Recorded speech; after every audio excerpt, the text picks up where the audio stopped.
Assalamualaikum warahmatullahi wabarakatuh. Bertemu lagi dengan saya Mira Anggreni. Kali ini kita akan membahas video tutorial cara membuat laporan BOP online di laman bop.kemdikbud.go.id. Nah, untuk pertama masuk ke laman bop.kemdikbud.go.id. Setelah itu kita klik login BOP. Nah, ketika klik login BOP akan muncul tampilan seperti ini. Nah, di sini ada keterangan bahwa aplikasi manajemen BOP 2021 dikhususkan untuk PAUD dan kesetaraan. Dan login SSO digunakan untuk login satuan pendidikan dengan menggunakan akun pengguna dari operator Dapodik dan kepala sekolah. Jadi kita untuk lembaga masuk melalui SSO dengan menggunakan akun Dapodik. Kita klik SSO pada tombol berwarna hijau. Nah, ini akan muncul permintaan untuk mengisikan akun dan password. Kita masukkan akun dan password dari Dapodik. Nah, setelah masuk akan muncul seperti ini. Di sini di sebelah kiri pojok ada 3 fitur, yaitu data Dapodik, data untuk perencanaan, dan untuk laporan. Nah, untuk membuat laporan BOP, sebelumnya kita harus mengisi dulu data perencanaan. Jadi diklik data perencanaan, nanti akan muncul perencanaan penggunaan. Di sini kita klik ini. Nah, nanti akan terlihat seperti ini. Akan ada data jumlah siswa kita yang peserta didik kita yang sesuai dengan kriteria. Ada jumlah nominal penerimaan BOP, dan ada ini karena saya sudah pernah sekali mencoba mengisi untuk rencana kegiatan. Nah, sini sudah ada nominalnya gitu. Kalau misalnya Bapak Ibu baru masuk pertama kali, ini masih kosong untuk rencana kegiatan anggaran.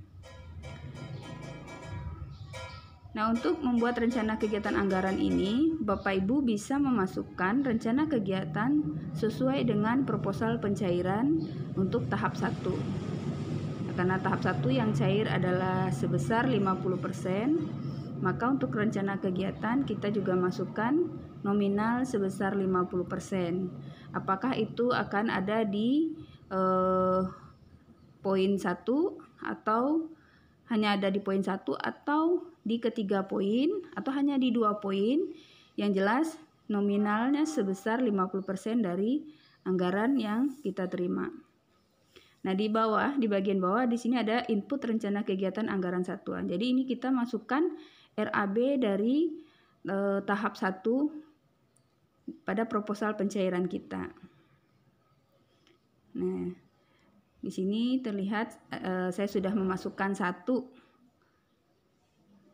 Nah, di sini ada jenis komponen. Kita klik di sini. Di sini ada 3 komponen sebagaimana yang di atas.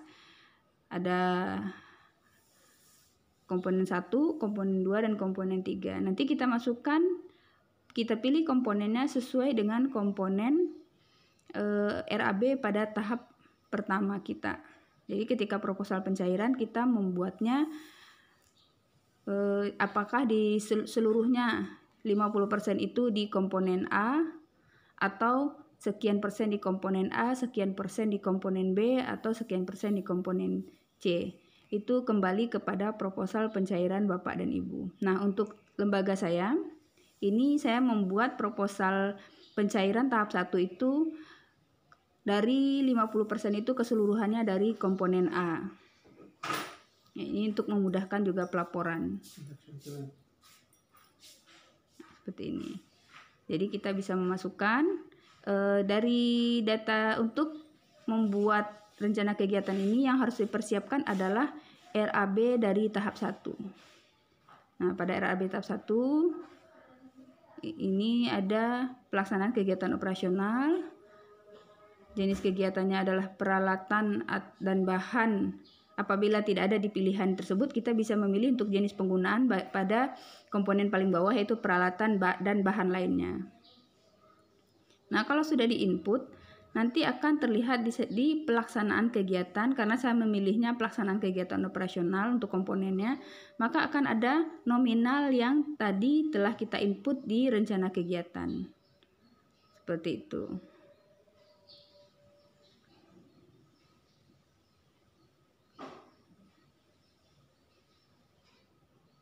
Ini untuk rencana kegiatan, pelaksanaan kegiatan. Di sini ada jenis penggunaan. Ada jika peralatan yang kita beli tidak ada di poin-poin yang ada di jenis penggunaan, kita bisa memilih di bagian bawah, yaitu peralatan dan bahan lainnya. Tuh, kayak seperti pensil warna tidak ada di bagian pilihan jenis penggunaan lainnya gitu. Jadi kita bisa memilih di bagian paling bawah, yaitu peralatan atau bahan lainnya. Kita masukkan jumlahnya, satuannya, dan harga satuan. Setelah itu klik simpan. Maka otomatis rencana kegiatan anggaran ini akan tersimpan. Seperti yang sebelumnya saya sampaikan, ketika akan membuat rencana kegiatan dan laporan penggunaan, yang harus dipersiapkan pertama kali adalah RAB. Jadi apa yang kita input di rencana kegiatan ini murni dari sesuai dengan RAB yang telah kita buat di proposal pencairan, seperti itu. Jadi masukkan masing-masing item di RAB, satu item untuk di rencana kegiatan. Nah, kalau kita sudah mengisi rencana kegiatan seperti ini, dia otomatis akan terinput. Nah, kalau untuk tahap 1 ini 50%, jadi kita harus mengisikan semua dari RAB tahap 1. Memasukkan semua item yang ada di RAB tahap 1 hingga rencana kegiatan itu persentasenya adalah 50%. Apakah itu semua 50% itu di komponen 1 pada pelaksanaan kegiatan operasional atau dipisah-pisah terbagi-bagi pada beberapa komponen yang lain, itu kembali kepada RAB kita gitu. Kalau saya kan 50% mengambil di komponen 1 semua. Nah, setelah rencana kegiatan dibuat, kita bisa masuk ke laporan. Nah, klik laporan. Di sini rencana kegiatan kita sudah, kalau misalnya sudah selesai, kita masukkan seluruh RAB yang ada di tahap 1, maka di situ persentasenya adalah sebesar 50%. Nah, sesuaikan dengan RAB kita pada tahap 1.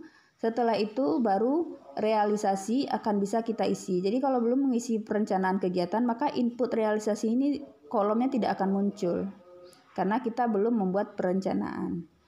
Nah, ketika input realisasi ini kegiatan perencanaan sudah kita buat, maka kita akan bisa input realisasi sesuai dengan rencana kegiatan yang sebelumnya telah kita buat. Nah, pilihan-pilihannya kita sesuaikan dengan yang tadi di rencana kegiatan kita.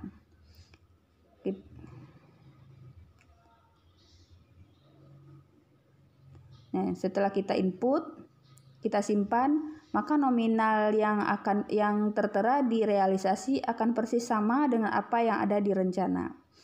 Nah, misalnya di rencana RAB tahap 1 kita itu murni dari total keseluruhan komponen A 50%, maka di input rencana pada BOP online ini juga kita masukkan 50%-nya itu adalah di komponen 1. Dan untuk realisasi berarti juga akan ada di komponen 1 semua.